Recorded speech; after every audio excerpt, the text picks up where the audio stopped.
Welcome to part 3 of chapter 11, Fossil Fuels. We're today going to talk about environmental impacts of oil and natural gas. You see, many of the environmental impacts that we talked about and discussed with coal production versus combustion, we see those in varying forms with the production of oil and combustion of oil. And then natural gas, we see it in production of natural gas, but you don't see as many combustion issues with natural gas. In fact, it has very, very little sulfur, very, very little nitrogen, and almost no CO2 emissions. Has a few. So let's look at production. Under production, we have land disturbance. Different from coal mining in that it's not going to tear up the land and you're going to have complete habitat destruction for such a large area. You're not going to have a huge amount of overburden that you're going to have to deal with that has the heavy metals. But you are going to have an oil rig that takes up space. So you do have a little bit of habitat destruction. Roads are going to go in, so you have habitat fragmentation. And we've talked about habitat destruction, and you should be able to expound upon exactly what it does. Go back to your notes and look at that, or the chart that we made. And also look at habitat fragmentation, so that'll give you some ecological consequences there as well. What you're going to add here, probably more so, this is going to be a 24/7, and we talked a little bit about it in coal, but not a lot, and that's noise. These rigs are noisy, they have lights, and they run 24/7. So noise is going to cause breeding disturbance, animals being afraid to go into that area because of the noise, not being able to find mates. When I say breeding disturbance to begin with, not being able to find mates or hear one another, losing track maybe of their offspring, and so causing some stress in general. So you can add that to production disturbances. Also, when they're drilling the well, if they do not drill it correctly, you could see groundwater contamination.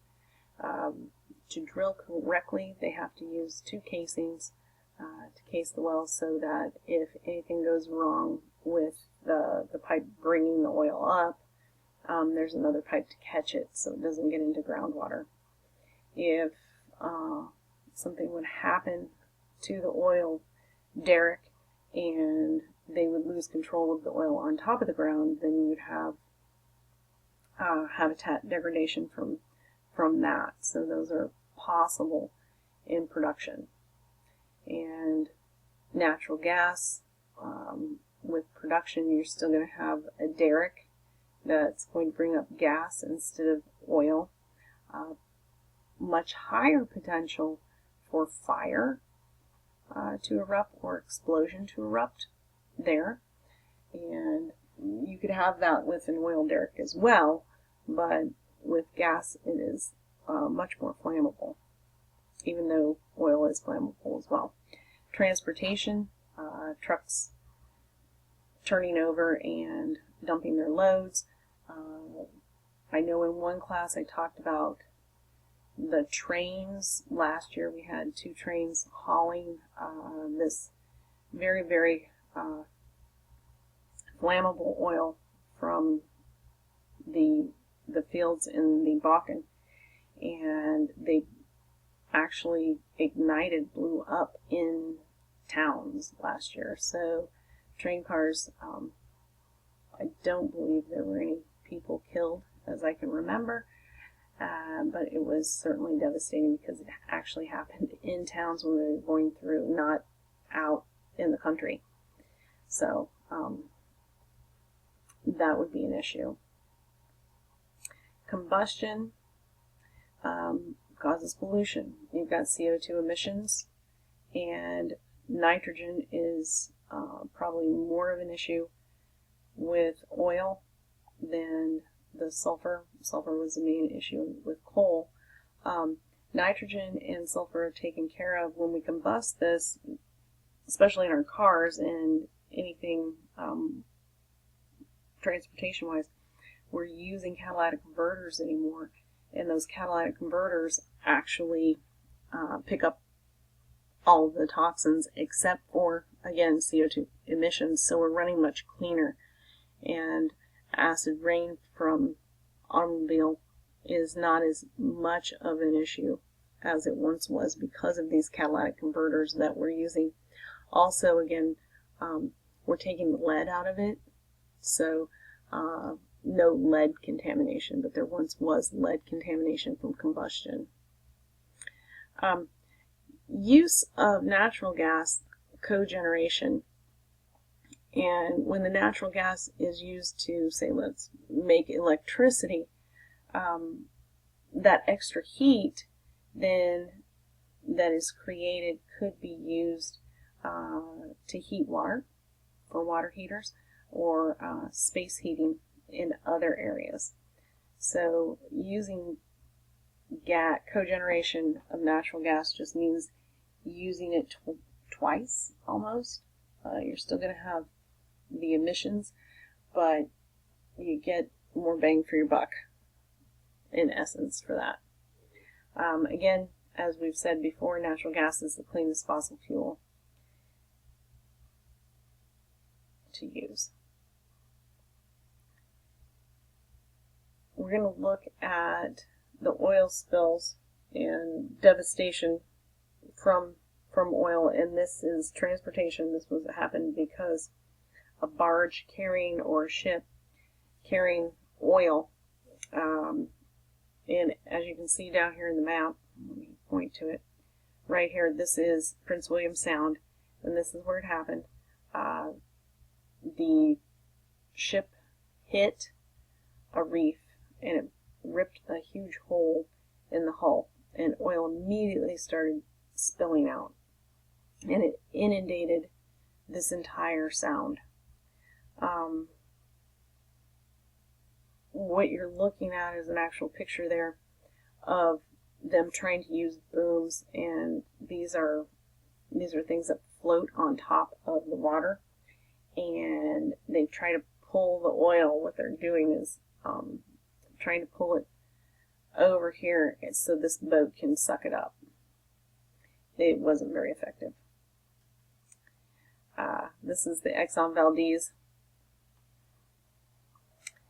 And at that point, 11 million gallons of crude oil was spilled. That was the largest, and there was over 200 million gallons spilled in the Gulf in 2011. So this was the biggest, but now the Deepwater Horizon is the biggest. What they used to clean this up? Well, the booms that you saw, that actually should be booms, B-O-O-M-S, sorry about that. Absorbent fabrics, they used those skimmer boats that you saw, and they also used coagulation. There's a chemical like alum, which alum is used for water treatment, and it causes the oil to coagulate in clumps, and then that makes it heavier, and then it sinks. This causes an issue because then you've got oil on the bottom to deal with, but it gets it off the top. And when you think about it, if you have this oil on top, you have whales and dolphins and seals that breathe air. They have to come up through that. The oil gets in their nostrils, and they cannot breathe. It gets down in their lungs. In fish, that hunt close to the tops of the water, they can have an issue as well. It gets in their gills. Turtles also, this can get into up there. Of course, you're not going to have many turtles up in Alaska, but down in the Exxon, or down with the deep water in the Gulf of Mexico, we had issues with turtles. All of those animals are going to have issues with being able to breathe, and then also it gets on their skin, and it causes their pores not to be able to work correctly. So they end up dying. Birds have a huge problem with oil.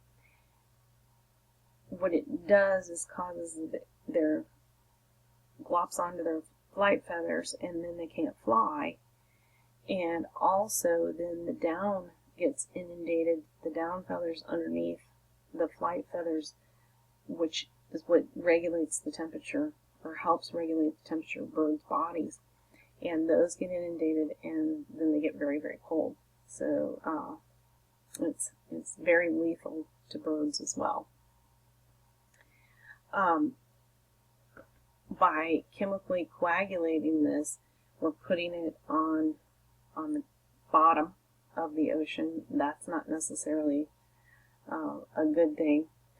We see from the XL on Valdez still they're doing necropsies of animals up in this area, and they're finding that chemical in their bodies. Now, they're not seeing any endocrine disruption, they're not seeing any birth defects or anything like that, but there's still a high level found, so it's obviously a bioaccumulator. But it has, so far, there have been no physiological issues because of it with the animals. Thing with the Exxon Valdez, these ships, there was one good thing, and because of this, we created the Oil Pollution Act of 1990, and this requires that all oil tankers have a double hull. So they have the hull that holds the oil, and then there's another one around the outside of the hull, and this ensures that, like, if they would hit a reef like that, and go through the outside hull, but there's a space, so hopefully they're going to realize they've hit it and pull off of it before it gets to the inside hull, and then you will not have the huge oil spill. Also, it allows for taxes to be collected on the oil, so that if we ever have to clean it up, there's money, so to speak, in the bank for that potential cleanup. Another big, this was not on U.S. soil, but this was during the Persian Gulf War, and Iraq, when it invaded Kuwait, it dumped 250 million gallons and set it on fire. So most of that went out into the Gulf, Persian Gulf there, and had the same issue. And then when they set it on fire, then of course that causes an air pollution issue as well. The picture you're seeing, actually not of Persian Gulf, this is actually of Exxon Valdez, and this is them using, I didn't talk about the pressure washing, but this is the beach, and it is just devastated because this oil is just rocked up against with the waves and stuff, and so everything is black, and they're taking high heat pressure washers and washing this off. But where does it go? Back in the water. So they're not containing it. They can't. They're just trying to get it off the beach so the animals can live.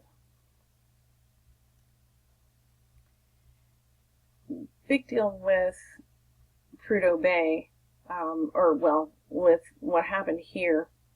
This is where the oil came from and pumping out of it. And this is a pipeline that gets it down to Williams Sound, and then they can ship it out. So what the big deal is, this is running out of oil. This is a wildlife refuge. National Wildlife Refuge, you can't do anything in here. It has to be maintained as pristine as possible. And they want to drill in this area. This area is very, very controversial. It's been controversial since I can remember.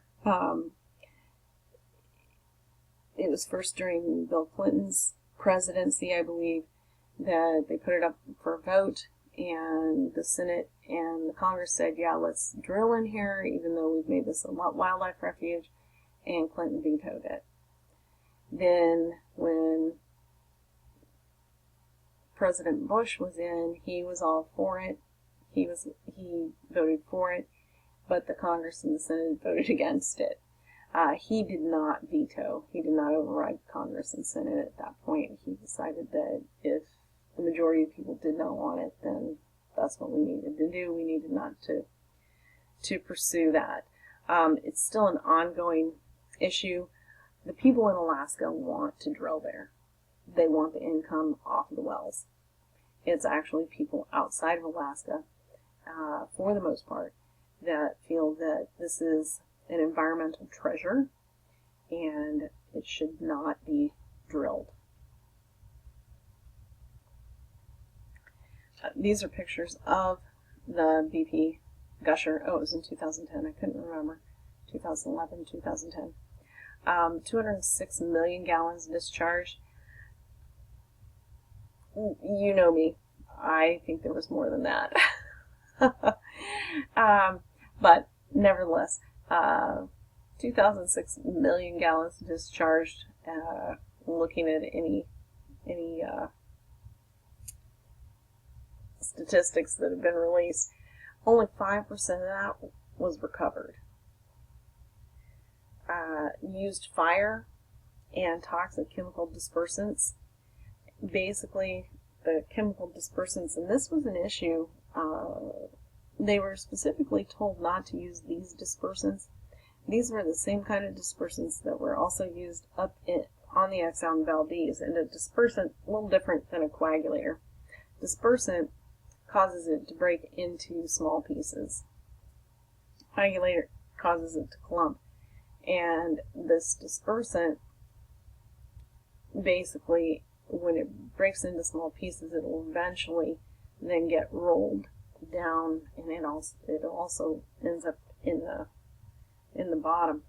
But they were told not to use it because they were seeing the bioaccumulation of the toxicant in the wildlife up there. However, they went ahead and used it, and again, like I said, there's been no research showing any birth defects or reproductive failure or anything like that from the use in the Arctic.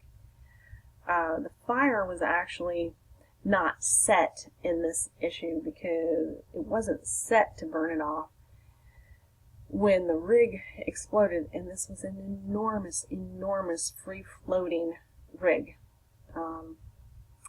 Men lost their lives with this, and it was human error. Just like Exxon Valdez was human error, the guy ran into the reef, and this was human error. They knew that they were having a problem, but they didn't think it was that big of a deal. So they went ahead and continued to bring the oil up, and one of the valves burst, and it shot the oil up very, very rapidly. It exploded, and voila, we had fire. The entire rig was destroyed, and I believe 13 men lost their lives.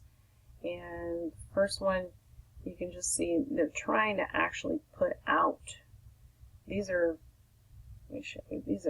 fire ships. They're sucking water. These platforms actually suck water, and they're trying to put the actual platform out. And these are very large ships. Just to give you an idea, you're looking at it from far away from a helicopter, and the very large ships.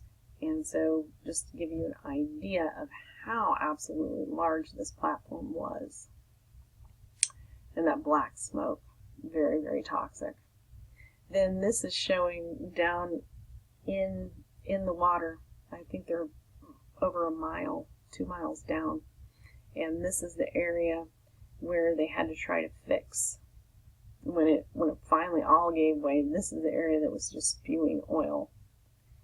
And then this is what the beach looked like in North Florida, to give you an idea. And this is all black water.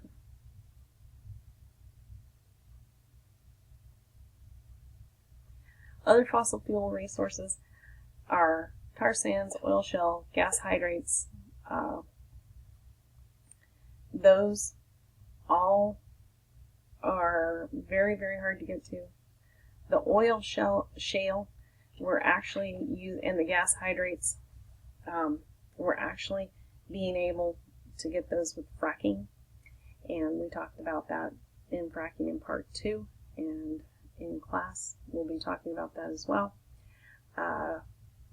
So tar sands were using some of this.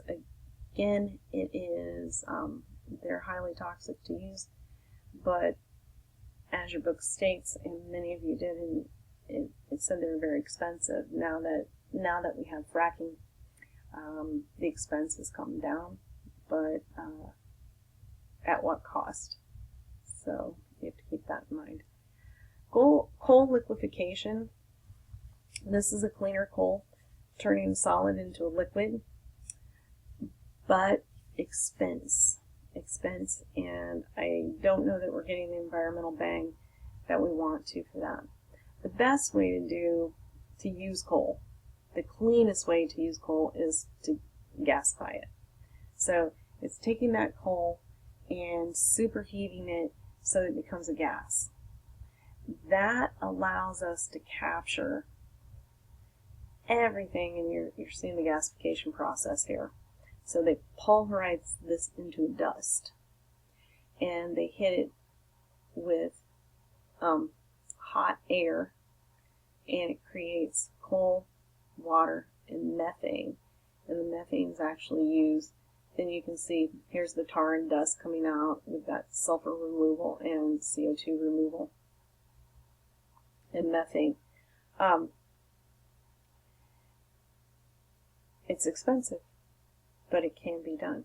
And this is, of course, if you're doing the CO2 removal, then the CO2 is being sequestered.